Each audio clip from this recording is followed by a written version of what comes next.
নবান্ন অভিযানের আগে বিস্ফোরক ভিডিও প্রকাশ করলো তৃণমূল। ভিডিওতে শোনা যাচ্ছে গুলি চলবে, রাবার বুলেট চলবে, এরা গুলি চালাতে বাধ্য করবে। বিরাট রাজনীতির চক্র চলছে, লাশ না পড়লে রাজনীতি হবে না।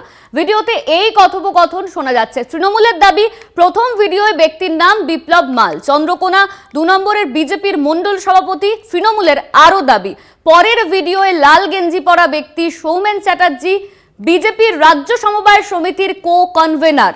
পাশের জন খারার পুরসভার বিজেপি কাউন্সিলর। ভিডিও প্রকাশ করে দাবি, রাজ্যের শাসক দলের গুলি চলবে, রাবার বুলেট চলবে। নবান্ন অভিযানের দিন এই ভিডিওই কিন্তু ইতিমধ্যে পোস্ট করা হয়েছে তৃণমূলের তরফে। কি সেই বিস্ফোরক ভিডিও, শুনুন। এটা আদৌ কি শান্তির আন্দোলন হবে? আদৌ শান্তির আন্দোলন হবে না। আর এটা থেকে আবার নতুন করে পিক আপ নেবে। গুলি চলবে, এখানে রবার্ট বুলেট চলবে। রবার্ট বুলেট আমার মনে হয় না ওরা বুলেট চালাবে, কারণ ওরা কিন্তু একটা জিনিস বুঝেছে, কিন্তু এরা চালাতে বাধ্য করাবে।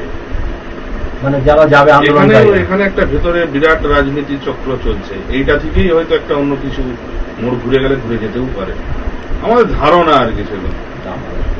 তো সবই দেখার ব্যাপার, কি হয় এখন দেখা যাক। তবে লোক যাবে, ব্যাপক লোক। পরিষ্কার কথা দাদা, মানে এখানে আমি নিজে সমর ছিলাম, সমর থেকে সমর করে আসা। বডি যদি না পড়ে রাজনীতি হবে না।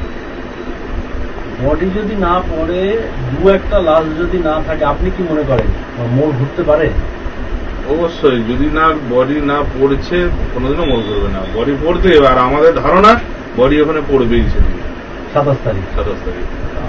ওইটা না হলে ঘোরার চান্স নেই। না না, কি হবে সুপ্রিম কোর্ট হাত তুলে দিয়েছে দাদা 27 তারিখ। যদি আপনি যেটা বললেন জঙ্গি আন্দোলন, ওটা যদি করতেই হবে, জঙ্গি আন্দোলন না করতে পারলে কিচ্ছু হবে না। একটা দুটো বডি যদি না পড়ে কিচ্ছু হবে না। আপনি লড়বেন কি নিয়ে? এরপরে ফাদ্দার ইস্যুটা কি হবে আপনার? আপনি তো ওখানে আন্দোলন করলেন, চলে আসেন, ফাদ্দার ইস্যুটা কি হবে? আমি তোমাকে মারবো, হ্যাঁ, এটা কিন্তু যত মেরে ফেললে কিন্তু আর আপনার ভয়টা কেটে যাবে একদম। মারবো করে যদি ছুটায় এখন, হ্যাঁ, তাহলে কিন্তু কাজ। এখন হচ্ছে মানে পরিষ্কার কথা হচ্ছে যেটা, সেটা হচ্ছে আপনি যখনই দেখবেন লোকগুলো যে পুলিশের গুলিতে একটা বডি পড়ে গেছে। আজকে ধরো সিপিএম ফরওয়ার্ড ব্লক একসঙ্গে থেকে, ফরওয়ার্ড ব্লক হচ্ছে তোমার সিপিএম এর বিরুদ্ধে, বামফ্রন্টের বিরুদ্ধে গিয়ে কিন্তু তোমার হচ্ছে যে আন্দোলন করতে গিয়ে 5টা ডেড বডি, 5 জনকে গুলি করেছিল, মনে পড়ছে? একদম।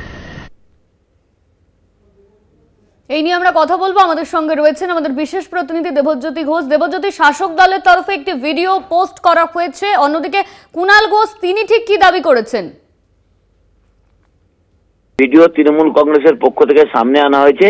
সেখানে দেখা যাচ্ছে যে কয়েকজন বিজেপি সমর্থক তাদের নিজেদের মধ্যে কথা বলছেন এবং আগামীকালের কর্মসূচি সম্বন্ধে তারা যে মন্তব্য করছেন, যে গুলি চলতে পারে, রবার্ট বুলেট চলতে পারে, এইসব মন্তব্য করছেন। তা নিয়ে তৃণমূল কংগ্রেসের পক্ষ থেকে যে বলা হয়েছে, এটা একটা রাজনৈতিক চক্রান্ত, এর পিছনে এবিভিপি রয়েছে, বিজেপি রয়েছে এবং পরিষ্কার করে দেখা যাচ্ছে যে একটা রাজনৈতিক ষড়যন্ত্র হচ্ছে। তৃণমূল কংগ্রেসের দাবি যে তারা প্রথম দিন থেকে এই ঘটনার তীব্র নিন্দা করেছেন এবং উপযুক্ত শাস্তির দাবি করেছেন এবং তারা বলেছেন যে সিজিও কমপ্লেক্সে যাওয়ার কথাই ছাত্র সমাজের নাম করে তারা যেভাবে নবান্ন অভিযান করছেন এবং অনৈতিকভাবে করছেন, পুলিশের কোনো অনুমতি নেই, তাতে একটা রাজনৈতিক চক্রান্ত পরিষ্কার। সেই কথাই তারা তুলে ধরেছেন আজকের সাংবাদিক সম্মেলনে এবং সেখানে বলেছেন যে তৃণমূল কংগ্রেসের তীব্র প্রতিবাদ করছে এবং পুলিশের কাছে পুরো বিষয়টি তারা জানিয়েছেন। অনন্যা, ধন্যবাদ তোমায় দেবজ্যোতি। আমাদের সঙ্গে ছিলেন আমাদের বিশেষ প্রতিনিধি দেবজ্যোতি ঘোষ।